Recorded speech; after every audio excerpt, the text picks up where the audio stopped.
आज के all party meeting में मैंने कॉम्प्लीमेंट किया हमारी आर्म फोर्सेस को और भारत सरकार को।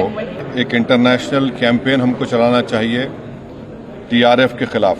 हमको यूनाइटेड स्टेट्स ऑफ अमेरिका को ये बताना है कि वो अपने ही मुल्क में इसको फॉरेन टेररिस्ट ऑर्गेनाइजेशन डिजिग्नेट करे। कश्मीर में गवर्नमेंट को के पास एक बहुत सुनहरा मौका है, तारीखी मौका है कि वो यकीनन पाकिस्तान को कन्फ्रंट करें मगर कश्मीरियों को अडॉप्ट करें।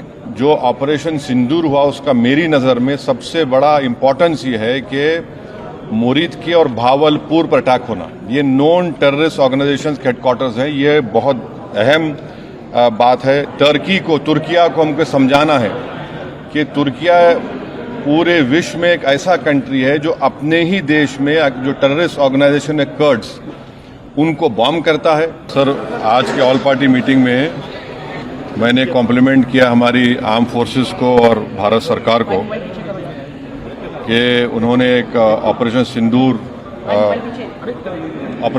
को अंजाम दिया।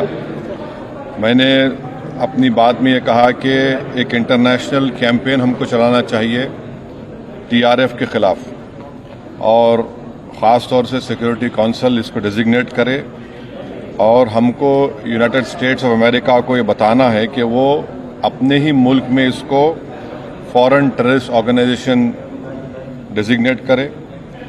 और क्योंकि आप देखेंगे फरवरी 2025 में हाफिज सईद के बेटे हाफिज अब्दुल रऊफ की एक स्पीच है पीओके में, जिसमें उसने कहा कि 2025 तमाम साल हम लोग जिहाद करेंगे।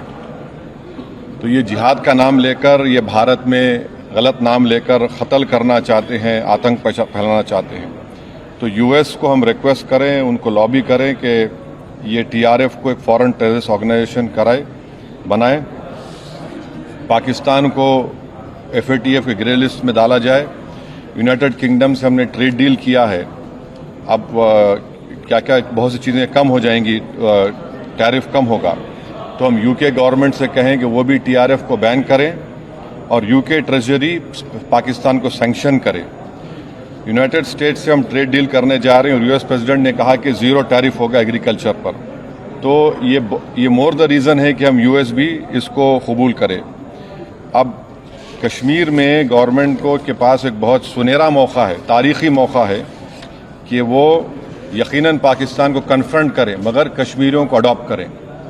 आप कश्मीरियों को ख़रीब करें और ख़ास तौर से मैंने कहा कि जो पूंछ में जो लोगों की मौत हुई, सिविलियन लोगों की, और उरी में जो लोग ज़ख्मी हुए, जिनके घर को नुकसान पहुंचा, गवर्नमेंट उनको टेररिस्ट विक्टिम का ऐलान करे क्योंकि पाकिस्तान शेलिंग में उनकी मौत हुई है, और सिक्योरिटी रिलेटेड एक्सपेंडिचर के तहत मरने वालों को एक्सग्रेशिया दे और सरकार उनका घर बना के दे। और मैंने कहा कि साउथ कश्मीर में गवर्नमेंट को बहुत एहतियात से काम करने की ज़रूरत है। वहाँ के यूथ को हमको ख़रीब करना है। और जो ऑपरेशन सिंदूर हुआ उसका मेरी नज़र में सबसे बड़ा इम्पोर्टेंस ये है कि मुरीद के और भावलपुर पर अटैक होना, ये नॉन टेररिस्ट ऑर्गेनाइजेशन के हेडक्वार्टर्स हैं। ये बहुत अहम बात है जिसको हमको समझने की ज़रूरत है। मिलिट्री स्ट्रेटजी वाइज आप देखेंगे अब हमारे देश के लिए दो फ्रंट हॉस्टिलिटी होगी, एलएसी और एलओसी पर। इसलिए कि जब 2016 में उरी हुआ, 2019 में हम बालाकोट किए, आज हमारी 50,000 फौज गलवान और पे बैठी हुई है। तो ये टू फ्रंट हॉस्टिलिटी को हमको देखने की ज़रूरत है। चाइना से हम इतना एक्सपोर्ट कर रहे हैं, इंपोर्ट से ज़्यादा चाइना से इतना इंपोर्ट कर रहे हैं, एक्सपोर्ट से ज़्यादा हो रहा है। तो हम चाइना पर भी इम्प्रेस करें कि वो पाकिस्तान को, टीआरएफ को, जितने टेररिस्ट वांटेड हैं इंडिया, उसको हवाले करें। और गवर्नमेंट से मैंने गवर्नमेंट से कहा कि आपने अच्छा जवाब दिया ओआईसी को, और तुर्किया को हमको समझाना है कि तुर्किया पूरे विश्व में एक ऐसा कंट्री है जो अपने ही देश में जो टेररिस्ट ऑर्गेनाइजेशन है कर्ड्स, उनको बॉम्ब करता है।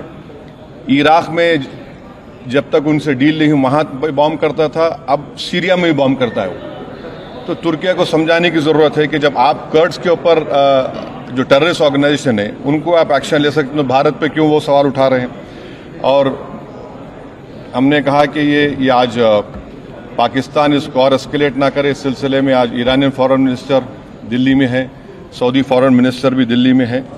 और जो देश में मैंने कहा कि जो एक यूफोरिया है, इसको सरकार को देश को और मुत्तहिद करने के लिए और देश को ताकतवर बनाने के लिए इस्तेमाल करना पड़ेगा।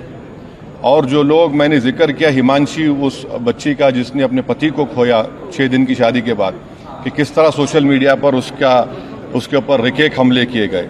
और आखिर मैंने कहा कि न्यूयॉर्क टाइम्स, रॉयटर्स और CNN ने एक कहा कि बठिंडा में एक रफाल गिरा है। वो सही है गलत है हम नहीं जानते, मगर हमने एक गवर्नमेंट से कहा कम इंडियन एयरफोर्स को आप कहिए कि उसको डिनाई करे, ताकि हमारे आर्म फोर्सेस का मोराल और उनके रेपुटेशन में कोई कमी ना आए। Thank you.